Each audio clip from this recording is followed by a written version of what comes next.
So Odell Beckham yesterday had a quote, and I didn't believe this because I don't believe a general manager would ever take less to move a player. I don't think you'd let your listen, if a team offers me more.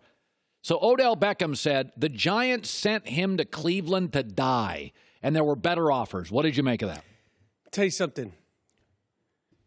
We sent you to Cleveland with $41 million. The Godfather. It's business. It ain't personal. This is a business, Odell. And I want to tell you something. I argued with you, Colin, last year on this show. Yeah. I said, let that Ferrari, let him tune it up. Room. Go out there. Let him cross the field and do his thing. I've done this for years. I've stuck up with him when he had fights with pieces of equipment, when he's punched holes in walls, when he's been on boats before playoff games. I've stood in the pocket for Odell. We all have. We put up, as New York fans, with more crap from Odell Beckham than we would accept from most. No, by the way, New York Giants history, and you know this. Storied franchise. Now, this is like Michigan football. You go into the stands, there's 70-year-olds there. This is a brick-and-mortar IBM. When I went to a Giants game when I was in New York, and I was like, man, these are grown-ups. Yes. These are like Wall Street old. These are grandparents go to these games. And Yes. they tolerate it, and they don't like that flash. No, New York doesn't. One of the things that gets me, this isn't Sex in the City. New York City, the majority of us are ham and eggers. Yeah, there's elites there in Manhattan. But the New York City, especially in the boroughs, the people that go to the games. Staten Island, Queens, Bronx, Brooklyn. Yes. And so we put up with a lot of it. We put up with the magenta hair. We put up with the field goal, the dancing, the slights, the comments, all of it. You did this to yourself. And to say that we sent him out there to die, send him out there where? Cleveland's the hot spot. It's got all the cool kids. You guys all got the cool haircuts. Jarvis Landry. You got all the Supreme exclusive backpacks, and you're on the photo shoots and the Paris and the models and all that stuff. Listen, I get that you miss us. Tuesday nights in Cleveland, oh no, they ain't Tuesday nights in Manhattan. They're not. It's catching, and the season, and it ain't the winter. He's been out there. He hasn't been out there long. He hasn't even experienced a Tuesday night in Cleveland during the winter. Listen, his ex, when your ex is New York, it's a lot to live up to. His ex is New York. 16 out of the last 32 games he's played in. This is a sport. High-impact, collision sport. I want them all to have the longest careers, the ones I like, the ones I don't like. You had 9 touchdowns. You ain't Julio Jones. Julio Jones, every year, he's doing it. These guys in Cleveland, I don't know what their obsession is. I get it. You're in Cleveland. It's still Cleveland. But you're out there with your best friend, Jarvis Landry. Yeah. You got a quarterback who's got a cool mustache and all this stuff. Why are you worrying about us? We sent you out there with $41 million. The misconception that a lot of these athletes are having, especially Odell, is they think because I have 15 million followers and I was on the shop with LeBron James and this actor told me he's a fan and this model DM'd me, you think that has to do with being a great football player. None of it has to do with anything. If I was the Cleveland Browns, and if I was an NFL owner, I would have Terrell Owens and Chad Ochocinco. I'd pay them to come talk to my team. Say, you know what, Odell Beckham? I was better than you. You think this is going to last forever? It doesn't. It don't last forever. Chad Ochocinco, Terrell Owens, these guys are the same thing. When the NFL is finished with you, an injury here, an injury there. By the way, the ratings don't go down a blip. NBA, you have real leverage. You don't have a lot of leverage in the NFL. And even the NBA, we thought it was over when Bird and Magic. We thought it was over then Michael Jordan. When Tom Brady, when it's done, we're going to continue. The next Tom Brady, the next Odell, the next Walter Payton. You're not bigger than the league. And these phones and getting DM'd by these pretty girls and these actors and these actresses, it's making these people go nuts. These young kids, they're young kids. I would send in Chad Ochocinco and Terrell Owens to talk to these guys. I was better than you. And they got rid of them, rid of me. People forget how good Chad Ochocinco was. Oh, God, he was great. Now, crazy time, but great. Great. And he set the precedent for these young, these flamboyant wide receivers. And they said, okay. And they're not watching. They're not listening. They think it won't happen to them. And I wish them all the long careers. But you're doing it to yourself, Odell. We put up with a lot from you. Yeah. I argued with you on this show. Yeah. A lot. A lot. Okay, so let's get down to it. Pat Shurmur, I do think there is something to be said do you own the room? I'll give you an example. So years ago, I'm talking to an NFL general manager, and the guy I'm talking to is very respected. A lot of playoff wins, very respected. And he goes, I can always tell if a college coach is going to work. Does he have a presence?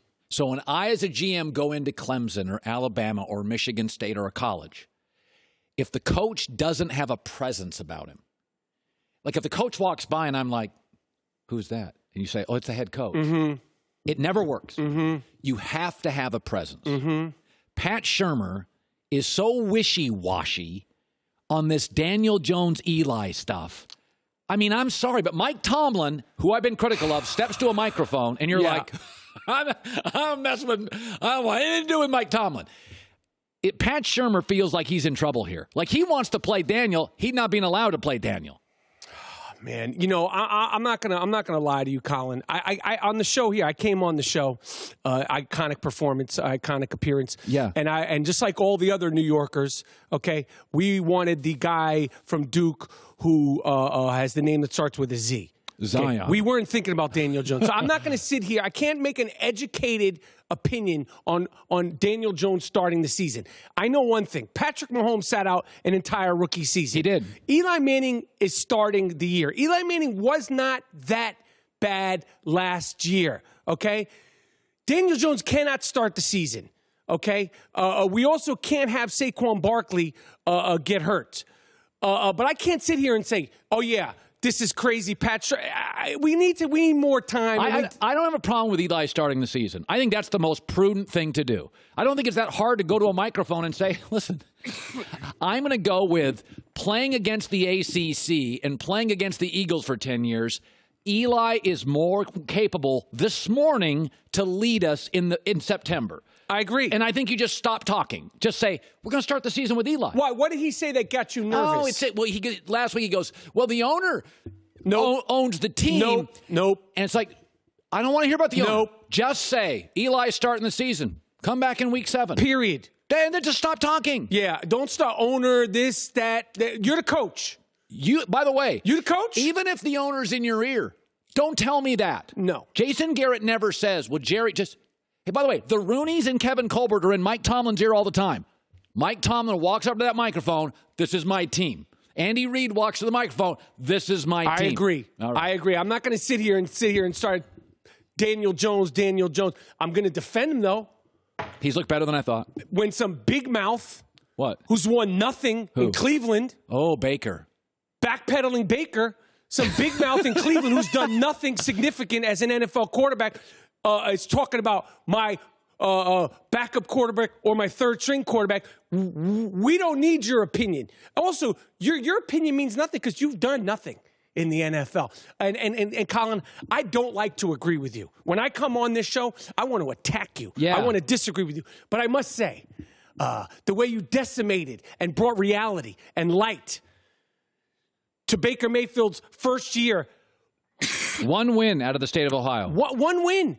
Whoop-de-doo. And you got, all the cool kids. And somebody taught you how to Millie Rock, and you're watching Fortnite, and you're the class clown. I don't want my quarterbacks to be the class clown. I want them quiet. I like Tom Brady. These are the quarterbacks who've won. Russell, Peyton, Nick, Flacco, Eli. I never seen any of them dance. Well, I said this before. The NFL is going to give you volatility.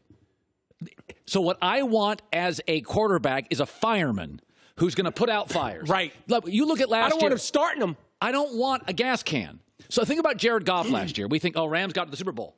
He loses his best receiver in week 7, Cooper Kupp. Yep.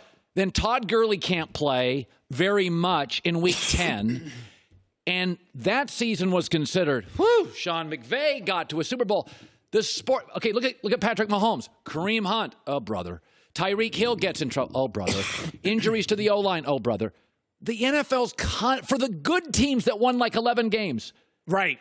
And Deshaun Watson won his division. He couldn't fly to a game because of a punctured lung.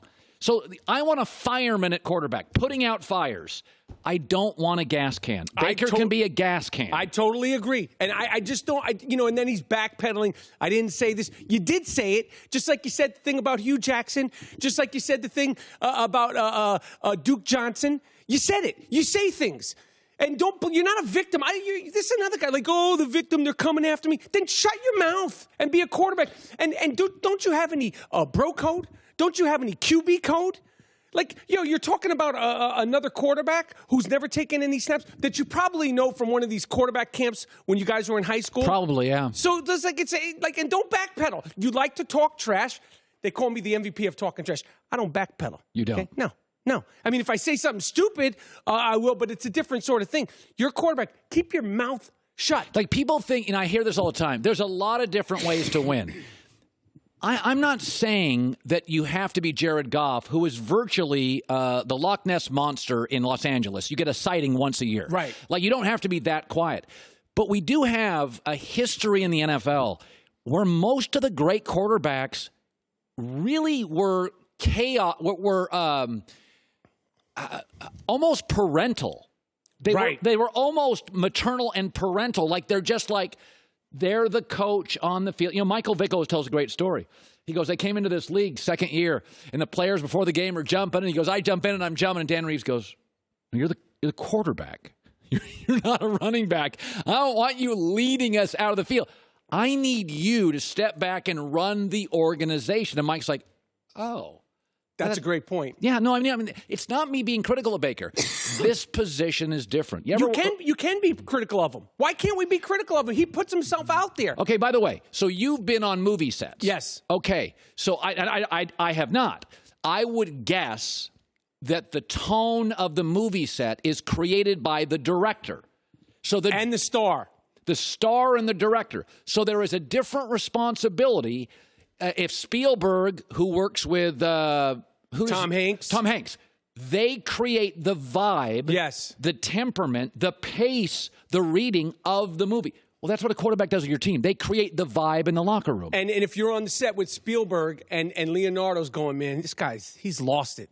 And I don't know why he's having us. We should be doing this. Why is he shoot? And if you're the supporting actors, you're going to be like, yeah, I don't know why he is. Why is the camera over there?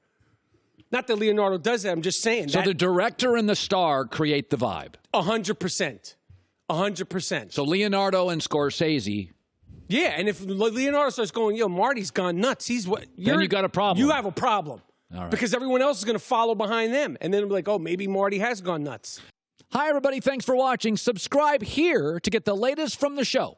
Also, be sure to check out more of the best clips from The Herd or go watch a few segments from other shows on FS1.